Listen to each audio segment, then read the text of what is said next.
and welcome to the WhatCulture WWE Draft. I'm Adam Wilborn from WhatCulture, joined by the Dadley boys of WhatCulture, Michael Hamflett and Michael Sidgwick, to do our very own version of the WWE Draft. In this scenario, Michael Hamflett will be representing Monday Night Raw, and Michael Sidgwick will be representing Friday Night SmackDown. You get 20 picks each. Tag teams count as one choice, and gents, you are allowed to call up people from NXT, but we need to decide who goes first. Michael Hamflett, call it. Tails. It is Tails. You get to go first. Yes. Michael Who is your first pick for Monday Night Raw? Who else could be the first draft? The long-standing singles champion, the best guy in the business, and the most handsome man on WWE's roster. I'm going with Gunther. Wow, not what I would have picked, but I suppose someone, who you could really build a roster around. I looked in the mirror. Indeed. Sidge, God damn Gunther's already changing plans. Who is your first pick for SmackDown? My first pick for SmackDown is the man who should have won in the main event of WrestleMania 39 because he's a money-drawing, old money babyface in Cody Rhodes. And people might get sick of him at some point. Good news, he's just as good at playing heel as he is babyface. This is a man who buried a t-shirt and got more heat than most wrestlers have this century. So he's great in both roles, going for longevity here. Taking the long view, Hamflett. Hamflett, who's joining Gunther on your Raw roster? Yeah, short terms and stadiums, please. I'll take Roman Reigns, please. Roman Reigns and Gunther is your big summer program, your big main event. Cody was honestly my second choice. Yeah. Roman would have been at least bumped into third, but yeah, I'm going with the tribal chief. Roman Reigns gone, Sidge. Good. Who's second on SmackDown? I am going to draft the Street Profits to SmackDown. Oh. You need a tag team. They're one of the best tag teams of their generation. And I think it's about 2 years too late now to have pushed Montez Ford in particular as a singles guy. Again, I'm going long here. In my stupid head, there isn't a draft next year, even though there will be for a ratings grab. But I think Ford has just got literally everything. So great in the ring. He's so spectacular. Such a likable bloke. He should be pushed as the top guy. You're going to justify your explanations, though. God, do I need to? It's Gunther and Roman Reigns. Yeah, I think I got the best two picks. you've got a great tag team there, and like you say, but we've talked about this before, that Montez and Angelo Dawkins both could have great singles careers as well. Hamflett, back to you for your third choice. Well, it makes sense to, if Sid's gone for the Street Profits, I'll take the tag titles. I'll have tag team champions Kevin Owens and Sami Zayn, please. They give you lots of tag team matches that are going to be great, lots of good stories, and of course the constant drama bubbling underneath it. Eventually, you might also get them fighting each other as well as their opponents. The fact we are, 5 picks in so far, and there's a lot of scribbling going on as people are reorganising their picks. Has that messed things up for you? Not really, because I'm not sexist. I'm going to go for Bianca Belair because as WWE proceeds into the stadium era in which the Big Four or the Big Three, if this business continues to expand, they could even have Survivor Series in a stadium. You need the person, the woman, who can do the best stadium match, the best superstar entrance, and that is Bianca Belair. Really like that. Are we going to get a female pick for your roster now? We are. It's a great shout. Eventually. Great shout for my esteemed colleague, but I thought we were doing TV shows rather than pay-per-views. I'll take Rhea Ripley, the person you can rely on every single week rather than once every 3 or 4 months. The SmackDown Women's Champion. Very interesting developments here. 4 picks so far for SmackDown. For Raw. Now the 4th pick for SmackDown. Sidge, who you got? This is quite controversial, but again, I'm building towards the future here. If I've learned anything over the last few years, that wrestling fans gravitate towards underdogs with patter. Yes, Usi, to the moon, it's Cameron Grimes. Yes! And the best thing about Cameron Grimes is not only does he have the potential to be the next Daniel Bryan or Sami Zayn, is that in the heel role, he is piss funny when he loses, so you can heat up loads of people by beating him. In the meantime, the long view. I'm meant to be impartial here, but I'm very much leaning towards this roster right about now. Any NXT call-ups yet for you? No, I'm going with Logan Paul. I'm taking big stars, massive matches. Logan Paul is both a massive star right now and, to Sidgwick's point, building for the future, because you get a guy coming out in a massive prime bottle with a guy that can also give. Yeah, technically, do you get KSI as part of that? I'll take KSI in the prime bottle. It's There's two very different strategies going on here. Sage, have you got any more social influences for SmackDown? I'm going to go with Brock Lesnar. Oh, okay, that works. Because at this point, I do need a star to, steady the ship, who's dependable for ratings, who can generate a big match atmosphere like no other. And Brock Lesnar versus Cameron Grimes genuinely could be sensational.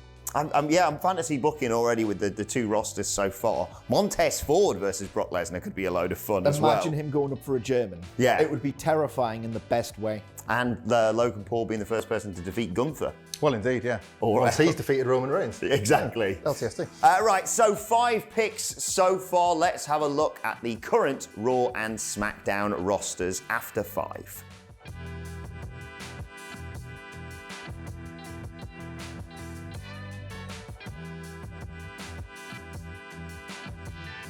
Okay, Hamlet, moving on. Your 6th choice for Monday Night Raw, please. Rhea Ripley needs a division. Time to start building it, and indeed I'm going to start with the biggest challenger for that title down the line. I'm going with Roxanne Perez. First NXT call-up that I'm going to make, hopefully, of more on this one. She should already be on the main roster, but she's a babyface megastar in waiting, and the physical chemistry, particularly with Ripley, seems to set you up with a WrestleMania-like main event if she wins the Rumble. Yeah, I was intrigued to see how many NXT call-ups, because I think we three of us do this NXT podcast, and the amount of people we say are more than ready for the main roster. Roxanne Perez is a perfect example of that. Sige, who have you got next for SmackDown? I've got Io Sky for SmackDown. Yes. Because I think genuinely she's a top 5 wrestler in the company who has never been promoted yet as a top 5 wrestler in the company. She's absolutely sensational, and in my booking, she would actually be sensational. I like that a lot as well. Hamlet, who have you got for your 7th choice for Raw? He's in the flipping Judgment Day.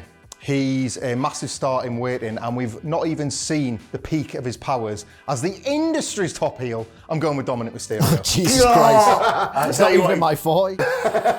He's pulled it back with that choice. I probably should have saved him till later, because in hindsight, it was one of the safer picks I could have had. But I just feel like we're starting to see more of him beyond the Rey Mysterio program. He's a Money in the Bank outside shot.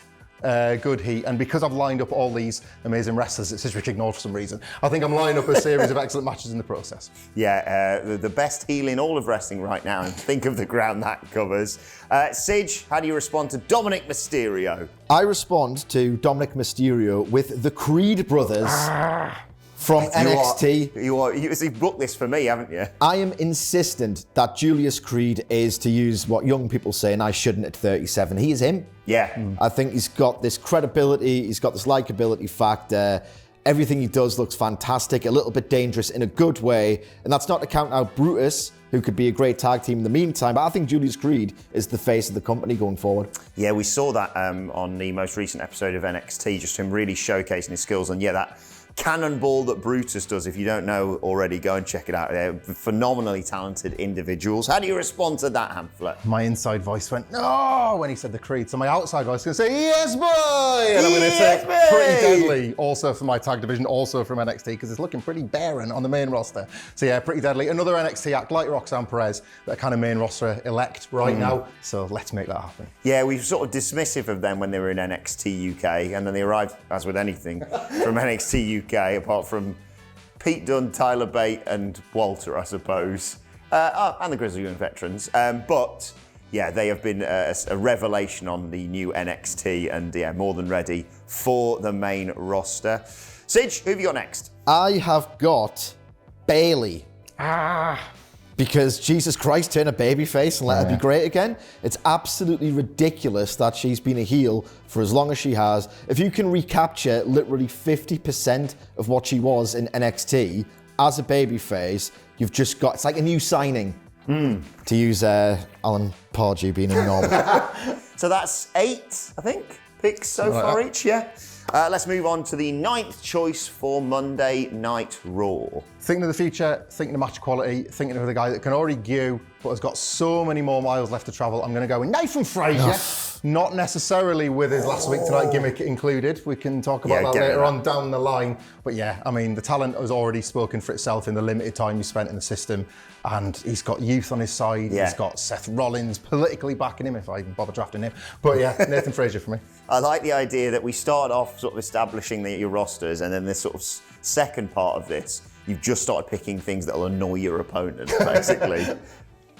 It's funny you should say that, because I'm going for Seth Rollins. Not only am I taking away the inbuilt, baked-in program that Nathan Fraser could have, but ultimately it's not the most inspiring choice. But ultimately, if you're looking at this from a booker's perspective, you need someone who's loyal, ultra dependable, very much over, madly consistent. Rollins is a booker's dream. Yeah, really exciting prospect. On Friday Night SmackDown, to round off your first 10, Hamflet, who have you got? I got Roman. I didn't think they'd be here this long. I will take the Usos as well. There's the Jay story with Roman if I want to tell that. There's the Usos back as dominant tag team champions if I want to go down that route. And they're the friggin' Usos. Why would you not want them? Yeah, really good choice as well. Sidge, who's your 10th pick for Friday Night SmackDown? My 10th pick for Friday Night SmackDown is Alpha Academy. I think there's a multitude of roles that Otis can play. He's done it before to great effect, and Chad Gable's one of the best wrestlers in the company. I'm already fantasy booking some of yours. Chad Gable. Not his. To establish Cameron Grimes on the main roster is a hell of an opening match as well. Oh my god. Right, let's look at the rosters so far after 10 picks each.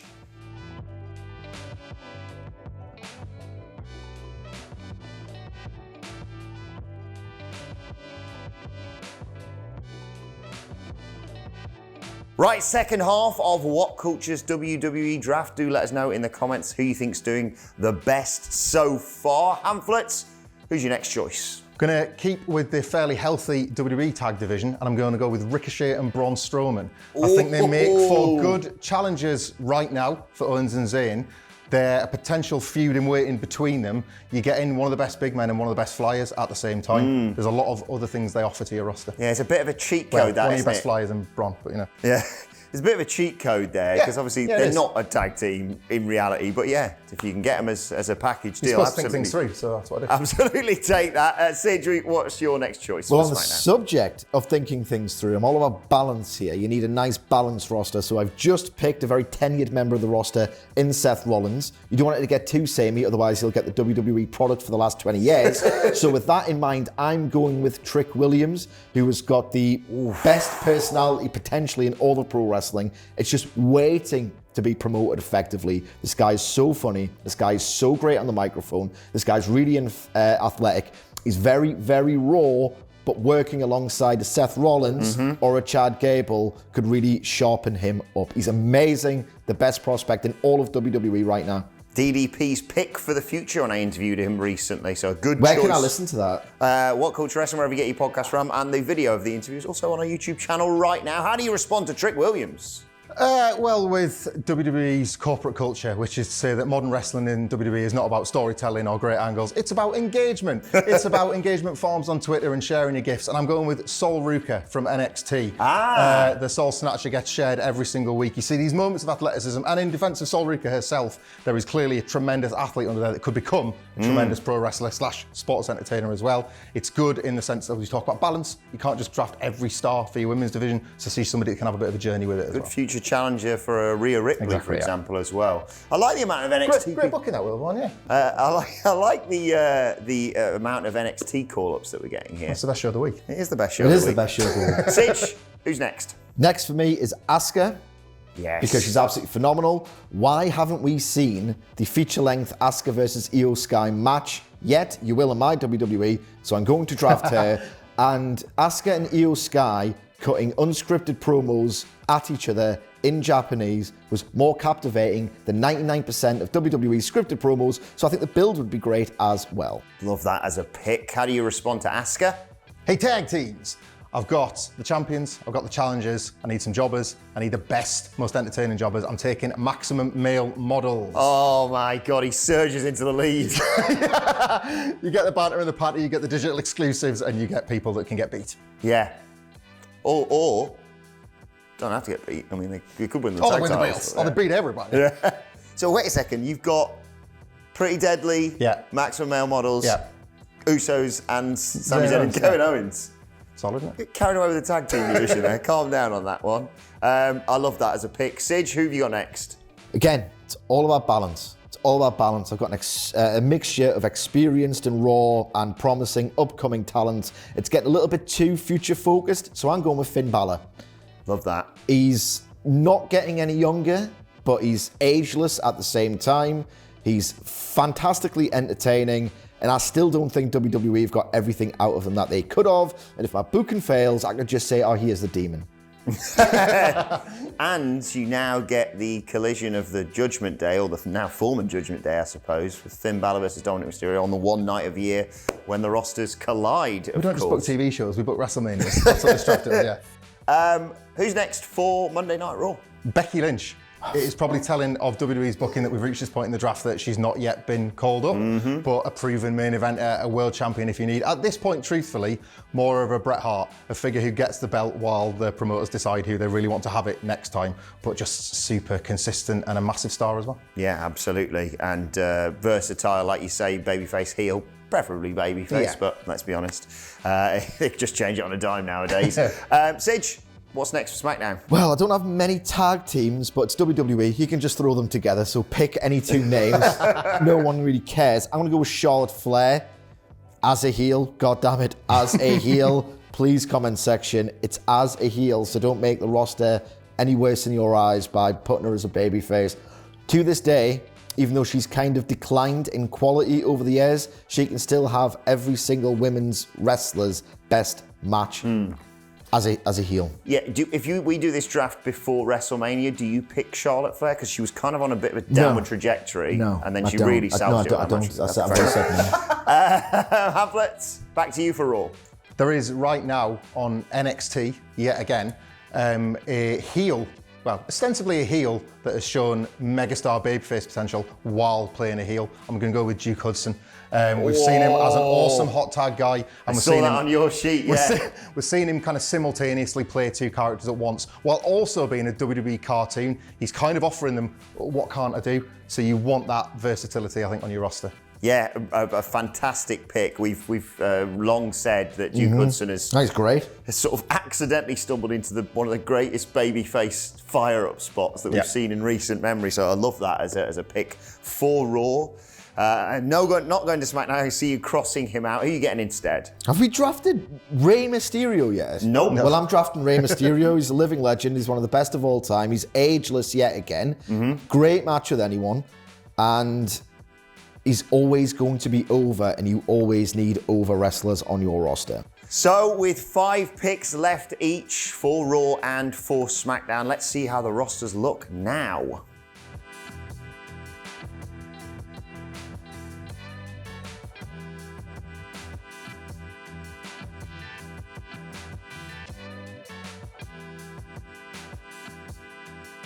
Hamlet, 5 choices left. Who have you got next for Raw's roster? You call me WWE Encyclopedia sometimes, Wilborn, and there is a pay-per-view I want you to watch because I'm not sure you have. It's Elimination Chamber 2020.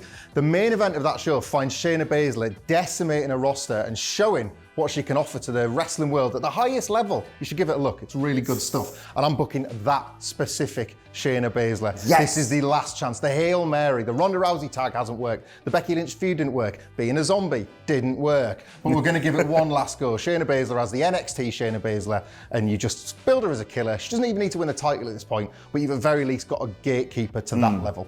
So we've had establish a great start to your roster. We've had steal your opponent's picks, and now you've gone pander to the host, basically. Pretty much, yeah. All the above. It's not up to them, it's up to the comments. Sid, how do you compete with something like that? I was being facetious earlier about not having enough tag teams. You do need tag teams. I love tag team wrestling. And with my pick of Imperium, you would be able to get an in-ring meeting on my roster between Chad Gable and Fabian Aichner. Oh, and Giovanni Vinci. Giovanni Vinci. Can you imagine that? Yeah. It would be unbelievable. They really should do more with these drafts. I feel like we've already showcased in 16 picks the fact they should take it a little bit more seriously, if anything. Maybe. Pick number 17 for Raw. I'm bringing Bron Breakker up. Many people thought he might come up after WrestleMania, but the heel turn already feels like it was the right call down NXT. Within 3 weeks, I've seen the version of Bron that actually needs to be on the main roster. Rednecks. Angry man spearing everybody, and eventually there's a Roman Reigns spear off on the show as well that doesn't need Edge to be running his hands through his hair to get it over the line. I like that. Any more picks from NXT for you for choice number 17 for SmackDown? Well, I don't know if this person is still employed anymore. Oh. Or if we're able to draft in free agents, but I'm going to go with Naomi. This is a performer who realistically, grabbed that brass ring and it was taken away from her. She has shown the capability to go viral. She had that thrilling match with Charlotte Flair. She can go to that singles pay-per-view feature-length standard. And yet again, I just don't think WWE have done anything near what they should have done with her. So I'm going with Naomi. Yeah, I'll allow it. I love that as a choice. I think Naomi's not been utilised anywhere near enough by WWE. How do you feel about that? And what's your choice next for Raw? My next one was the women's division. I'm going to Raquel Rodriguez. Not with Liv Morgan, not as a tag team. I didn't think it'd be fair to draft women's tag team champions without a women's tag division. WWE don't seem to think that's a problem, but I do on my show. Raquel Rodriguez was as good as made on NXT, and then has kind of stuttered and stuffered a little bit on the main roster, but there's been flashes like in the Royal Rumble, like in this team with Liv, where you can see that she's got all the potential that she once showed. I think we'll get more of that. We'll exploit that on Raw. He's got his female Diesel for his roster. How are you feeling next about SmackDown's next choice? Well, I think I'm lacking some true instant main events that you can just put two names together and sell a pay-per-view and sell loads of tickets. So I'm going to go with Bobby Lashley. Ooh. Because Bobby Lashley, his stuff looks like more punishing and painful than most wrestlers. And who can sell better than most wrestlers? That's Cody Rhodes. So I think that is I'm desperate, some acts on clicking. So I'm going to go with Bobby Lashley versus Cody Rhodes for my next pay-per-view because it's almost a guaranteed success. Yeah, I believe Dave Meltzer suggested Bobby Lashley could be one of the names that Cody could have faced if they put the world title on him, and he Didn't wasn't. rip him off. But he was not best pleased, let's just say, of their arguments of he's not ready. And it's a stupid argument. You're going to have to strap up a babyface at some point. I think 2 picks left for Monday Night Raw. Who's your penultimate choice? I scrolled the main roster page looking for both The Rock and Stone Cold Steve Austin. Couldn't find them, but why have 2 when you can have it all in one? I'll take LA Knight. Yeah! A veteran presence, truthfully, at this point, but in a short time in WWE, he survived wrestling Bray Wyatt. He's become the man of a WrestleMania weekend that didn't even make it on the card. Yeah. And despite so much of his act feeling like it's paying tribute to other ones, he's one of the few people that doesn't feel like a Gratitude Era holdover. I think he's just a perfect guy to have on your roster for any job. Yeah, love LA Knight as a choice. Yeah, he's fantastic, and like you say, he's Teflon to bad booking, it seems, which does mean that Bray Wyatt is still available, Sidge. Is he your 19th choice for SmackDown? No, he isn't. No, he isn't. Saving him till last. Got him. I'm quite a cynical guy, right? It's just in my nature. I can't help it. I'm sorry. If I'm booking WWE, I'm going to be ruthless and consider the competition and maybe try and kneecap them a little bit. If AEW has one thing over WWE, and in my opinion, they do, it's high-end in-ring match quality. I'm going to promote from NXT Dragon Lee to my Friday Night SmackDown roster because the guy is absolutely spectacular. He's unreal. Go and watch the matches with Hiromu Takahashi if you have not already. And I genuinely think that if you can push him and just encourage him to express himself, then you've got match of the week honors just on your table there. Dragon Lee, great choice. Yeah, we've only seen glimpses of him so far in NXT, but he's looked absolutely sensational. One last choice for each of you. Who's the final person heading to Monday Night Raw in at least this version of the draft? I'm going to take the person I thought Sidgwick was going to take there. I'm going to take Dragon's brother. I'm going to take Wesley to the main roster for pretty much all the reasons Sidgwick has described. We are seeing all of that from these North American title rippers. And again, doing that within the WWE system is so difficult, and Raw needs that. You've got 3 hours a week. You've got to make those 12 to 14 Triple H TV matches interesting. Wesley's a guy to do it. Yeah, Wesley is a phenomenal talent, North American champion, obviously, in NXT. Loving all the NXT call-ups. Last choice Best show of the week. for Friday Night SmackDown. Sid, who you got? My last choice. It's got to be important, right? Okay. There's a bit of a conundrum happening in WWE right now, and that is, why does Candice LeRae just exist? I don't understand.